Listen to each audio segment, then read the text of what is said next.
జామలో underground drip irrigation work start చేశామండి ఇవాళ. ఇది జస్ట్ ఈరోజు చిన్న షార్ట్ వీడియో అనుకోండి. లాంగ్ వీడియో మీకు కంప్లీట్‌గా అన్నీ కలిపి ఒకసారి రిలీజ్ చేస్తాను. జామలో అండర్‌గ్రౌండ్ చేస్తున్నాం మేము. యాక్చువల్‌గా రూటావేటర్ ఈజీగా రన్ చేయడానికి మనకు అండర్‌గ్రౌండ్ డ్రిప్ ఇరిగేషన్ యూజ్ అవుతుంది. పైపులు తీయాల్సిన పని అసలే ఉండదండి.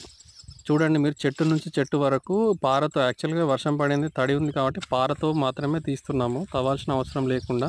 కానీ ఎండాకాలంలో మీరు చేస్తే తవ్వాల్సిన అవసరం ఉంటుంది.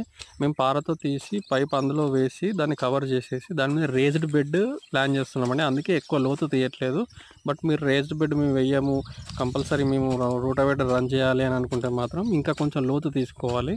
ఇప్పుడు పారతో తీసిన దానికంటే డబల్ సైజులో మా గడ్డపారతో తవ్వి కొంచెం లోతు నుంచి వేసుకుంటే మీకు రూటావేటర్ రన్ చేసుకోవడానికి లైఫ్ లాంగ్ యూజ్ అవుతుంది.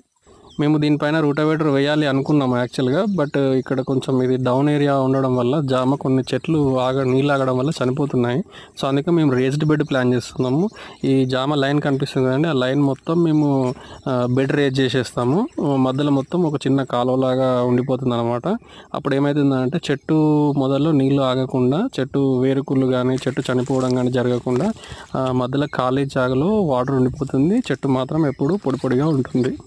దానికి మీరు ఏం చేయాలంటే ఫస్ట్ వర్కర్స్ని పెట్టుకొని కంప్లీట్గా ఈ విధంగా ఒక లైన్, చెట్టు నుంచి చెట్టుకు మనకు బ్లాక్ పైప్ పెట్టంటే అటు బెండ్ అవుతుంది కాబట్టి చెట్టు నుంచి చెట్టుకు మీరు ఒక లైన్ గీసుకొని ఆ లైన్లో కొంచెం డౌన్ చేస్తూ, అంటే ఒక 12 ఇంచులు లోతేస్తే సరిపోతుందండి నాకు తెలిసి రూటావేటర్కి.